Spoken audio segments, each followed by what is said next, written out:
ചൊവ്വയിൽ മനുഷ്യരുടെ കോളനി സ്ഥാപിക്കുമെന്ന് ഇലോൺ മസ്ക് പറയാൻ തുടങ്ങിയിട്ട് കാലം കുറച്ചായി. അതിനുള്ള തയ്യാറെടുപ്പുകളും തകൃതിയായി തന്നെ നടക്കുന്നുണ്ട്. സ്പേസ് എക്സിനെ കൂടാതെ നാസയും ഇതിനുള്ള ശ്രമങ്ങളുമായി മുന്നോട്ട് പോവുകയാണ്. അതുകൊണ്ട് ചൊവ്വയിലേക്ക് മനുഷ്യരുടെ കൂട്ടത്തോടെയുള്ള യാത്ര സമീപ ഭാവിയിൽ തന്നെ പ്രതീക്ഷിക്കാം. ഇനി ഈ ചൊവ്വ യാത്രയ്ക്ക് മനുഷ്യർ മാത്രം മതിയോ? മനുഷ്യരുടെ കോളനിയല്ലേ സ്ഥാപിക്കുക, അപ്പോൾ മനുഷ്യരല്ലേ വേണ്ടത് എന്നാണ് കരുതുന്നത് എങ്കിൽ തെറ്റി. ചൊവ്വ എന്നല്ല, ഭൂമിക്ക് പുറത്തേക്ക് എവിടെ പോവുകയാണെങ്കിലും മനുഷ്യർക്ക് മറ്റു ചില ജീവികളുടെ സഹായം കൂടി ആവശ്യമാണ്. ഏത് പ്രതികൂല സാഹചര്യത്തിലും ഓക്സിജൻ ഉൽപ്പാദിപ്പിക്കാനും വെള്ളം ശുദ്ധീകരിക്കാനും ചിലപ്പോൾ ഭക്ഷണവും മരുന്നും വരെ വികസിപ്പിച്ചെടുക്കാനും ഭൂമിയിലുള്ള ചില ജീവികൾക്ക് കഴിവുണ്ട്. അതുകൊണ്ട് തന്നെ ഇത്തരത്തിലുള്ള ചില ജീവികളും ഗഗനസഞ്ചാരികളുടെ സഹയാത്രികളാകും. അങ്ങനെയുള്ള ഒരു കുഞ്ഞൻ ജീവിയെക്കുറിച്ചാണ് ഇന്ന് ഇൻഡെപ്ത് ചർച്ച ചെയ്യുന്നത്. സ്വാഗതം.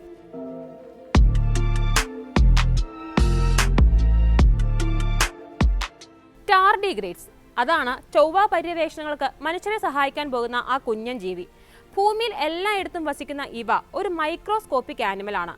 0.004 ഇഞ്ച് നീളത്തിലുള്ള ഇവയെ മൈക്രോസ്കോപ്പിലൂടെ മാത്രമേ കാണാൻ കഴിയൂ. ഗമ്മി ബെയറുകളെ പോലെയാണ് ഇവയുടെ രൂപം. 8 കാലുകളുമുണ്ട്. ഭക്ഷണമോ വെള്ളമോ കൂടാതെ എത്ര മോശം സാഹചര്യത്തിലും പതിറ്റാണ്ടുകൾ പോലും ഇവയ്ക്ക് പിടിച്ചു നിൽക്കാനാകും. ഒരു തരത്തിൽ പറഞ്ഞാൽ ഒരു ടഫ് ആനിമൽ. ശക്തിയേറിയ റേഡിയേഷനുകൾ ഒന്നും തന്നെ ഏൽക്കില്ല എന്നതാണ് ഇവയുടെ പ്രധാന പ്രത്യേകത. ഏത് ലെവലിലുള്ള റേഡിയേഷനും ഇവ അനായാസം മറികടക്കും. തന്നെയല്ല, ചൂടോ തണുപ്പോ എത്ര കൂടിയാലും ഒരു പ്രശ്നവുമില്ല. സ്പേസിലെ ശൂന്യതയിൽ വരെ ഇവ സുഖമായി കഴിഞ്ഞുപോകും. ഇതൊക്കെ കൊണ്ട് തന്നെ ഇവയെ ബഹിരാകാശ യാത്രകൾക്കും മാരക രോഗങ്ങളുടെ ചികിത്സയ്ക്കുമൊക്കെ ഉപയോഗിക്കാമെന്നാണ് ശാസ്ത്രജ്ഞർ കരുതുന്നത്. പ്രതികൂല സാഹചര്യങ്ങൾ, പ്രത്യേകിച്ച് റേഡിയേഷൻ അടക്കം ഇവ അതിജീവിക്കുന്നതിന്റെ രഹസ്യം കണ്ടെത്തിയാൽ അത് ഈ മേഖലകളിലെ പഠനത്തിനും മറ്റും പ്രയോജനപ്പെടുമെന്നാണ് ഇവരുടെ കണക്കുകൂട്ടൽ. നാസ അംബാസഡറായ ഇസദോറ അരാൻഡസും Rio Grande do Sul federal യൂണിവേഴ്സിറ്റിയിലെ പ്രൊഫസർ ജീൻ കാർലോസ് സനാട്ടയും ചേർന്ന് നടത്തിയ ഒരു പഠനത്തിൽ ടാർഡിഗ്രേഡുകളുടെ പ്രത്യേകതകളെക്കുറിച്ച് വിവരിക്കുന്നുണ്ട്. എക്സ്ട്രീമോഫൈൽസ് എന്നാണ് ടാർഡിഗ്രേഡുകളെ ശാസ്ത്രലോകം വിശേഷിപ്പിക്കുന്നത്.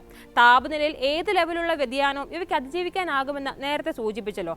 ഈ ലെവൽ -456 ഡിഗ്രി ഫാരൻഹീറ്റ് മുതൽ 302 ഡിഗ്രി ഫാരൻഹീറ്റ് വരെ വരും. അന്തരീക്ഷ മർദ്ദം 1200 വരെയൊക്കെ ഇവ നിഷ്പ്രയാസം നേരിടും. ഭൂമിയിലുള്ള മറ്റൊരു ജീവിക്കും അതിജീവിക്കാനാവാത്ത താപനിലയും മർദ്ദവും ഒക്കെയാണിത്. ഈ എക്സ്ട്രീമുകളാണ് സത്യത്തിൽ ഇവയ്ക്ക് ശാസ്ത്രലോകത്ത് ഇത്ര ഡിമാൻഡ് ഉണ്ടാവാൻ കാരണം. ഇവ ബഹിരാകാശത്തെ പ്രതികൂല സാഹചര്യങ്ങളെ നേരിടുമോ എന്ന് പരീക്ഷിക്കാൻ ഒരുങ്ങുകയാണ് നിലവിൽ ശാസ്ത്രജ്ഞർ. 2007 നിർജ്ജലീകരണം ചെയ്യപ്പെട്ട സ്പെസിമെനുകൾ 10 ദിവസത്തോളം ബഹിരാകാശത്ത് അതിജീവിച്ചിരുന്നു. പിന്നീട് ഭൂമിയിലേക്കുള്ള യാത്രയിൽ ഇവ ഈർപ്പം വലിച്ചെടുക്കുകയും പൂർവ്വസ്ഥിതിയിലേക്ക് വരികയും ചെയ്തു. ഇതോടെയാണ് ബഹിരാകാശത്തെ സാഹചര്യങ്ങളെ അതിജീവിക്കാൻ സൂക്ഷ്മജീവികൾക്ക് സാധിച്ചേക്കും എന്ന നിഗമനത്തിലേക്ക് ശാസ്ത്രജ്ഞർ എത്തുന്നത്. വാക്വം, അൾട്രാവയലറ്റ് രശ്മികൾ, ഉൽക്കാവർഷ സമയത്തെ മർദ്ദ വ്യതിയാനങ്ങൾ എന്നിവയൊക്കെ തരണം ചെയ്യാൻ ടാർഡിഗ്രേഡുകൾക്കുമാവും എന്നവർ കണ്ടെത്തി. നേരത്തെ ചെടികളിലും ഫംഗസുകളിലും ബാക്ടീരിയകളിലും ഒക്കെ കാണപ്പെടുന്ന സ്പോറുകൾ എന്ന പ്രത്യുൽപാദന ഘടനകൾക്ക് മാത്രമേ ഈ കഴിവ് കണ്ടെത്തിയിരുന്നുള്ളൂ. ഇവയെ പോലെ ടാർഡിഗ്രേഡുകളും അവരുടെ സ്വഭാവഘടനയിൽ മാറ്റം വരുത്തിയാണ് വ്യതിയാനങ്ങളെ അതിജീവിക്കുക. ക്രിപ്റ്റോബയോസിസ് എന്നാണ് ഈ പ്രക്രിയയ്ക്ക് പേര്. ഈ പ്രക്രിയയുടെ സമയം ജീവികൾ ഒരു വെള്ളത്തുള്ളിയുടെ രൂപത്തിലേക്ക് ചുരുങ്ങും. ഈ സമയത്ത് ഇവയുടെ ജൈവ പ്രക്രിയകളൊന്നും നടക്കില്ല. ശരീരത്തിലെ വെള്ളമൊക്കെ ഈ സമയത്തേക്ക് വേണ്ടി ഇവ പ്രോട്ടീനുകളാക്കി സൂക്ഷിച്ചിട്ടുണ്ടാവും. പിന്നീട് അനുകൂല കാലാവസ്ഥ വരുമ്പോഴേ ഇവ പഴയ രൂപത്തിലേക്ക് മാറുകയുള്ളൂ. 5000 ഗ്രേക്ക് മുകളിലുള്ള റേഡിയേഷൻ വരെ ഇവ അതിജീവിച്ചിട്ടുണ്ടെന്ന് കണ്ടെത്തിയിട്ടുണ്ട്. മനുഷ്യരിൽ മരണം വരുത്തുന്ന റേഡിയേഷൻ ഡോസിനേക്കാൾ 10 മടങ്ങാണ് ഈ റേഡിയേഷൻ. ഇതാണ് ഇവയെ ചൊവ്വ പര്യവേഷണങ്ങൾക്ക് അഭികാമ്യമായി കണക്കാക്കുന്നതിന് കാരണം ചൊവ്വയിലേക്കുള്ള യാത്രകൾക്ക് ഇപ്പോൾ നമുക്ക് മുന്നിലുള്ള പ്രധാന തടസ്സം അതിശക്തമായ റേഡിയേഷനാണ്. ബഹിരാകാശ പേടകങ്ങൾ നിർമ്മിക്കാൻ ഉപയോഗിക്കുന്ന അലുമിനിയത്തിന് ഇത്ര തീവ്രതയേറെ റേഡിയേഷനെ ചേർക്കാനുള്ള കഴിവില്ല. എങ്ങനെയായാലും ഈ റേഡിയേഷൻ സഞ്ചാരികളെ ബാധിക്കും. അങ്ങനെ ക്യാൻസർ അടക്കമുള്ള രോഗങ്ങൾക്ക് ഇവർ അടിപ്പെടുകയും ചെയ്യും. എന്നാൽ ടാർഡിഗ്രേഡുകളിൽ നിന്ന് വേർതിരിച്ചെടുക്കുന്ന ഒരു ജനറ്റിക് പാച്ച് ജൈവകോശങ്ങളിൽ ഒരു പ്രതിരോധ പാളി തീർക്കുന്നതായി കണ്ടെത്തിയിട്ടുണ്ട്. ഇത് ബഹിരാകാശ യാത്രികരുടെ ശരീരത്തിൽ യോജിപ്പിച്ചാൽ ഇവരിൽ ക്യാൻസർ ഉണ്ടാകാനുള്ള സാധ്യത ക്രമാതീതമായി കുറയ്ക്കാം. തന്നെയല്ല, ചൊവ്വ പേടകം നിർമ്മിക്കാനുള്ള ചെലവും ചുരുക്കാം. ക്രയോജനിക് ടോളറൻസ് ആണ് മറ്റൊരു ബോണസ്. അതിശൈത്യ കാലാവസ്ഥയിൽ ടാർഡിഗ്രേഡുകളുടെ ചർമ്മപാളി ഫ്ലെക്സിബിൾ ആക്കി വയ്ക്കുന്ന ചില പ്രോട്ടീനുകളുണ്ട്.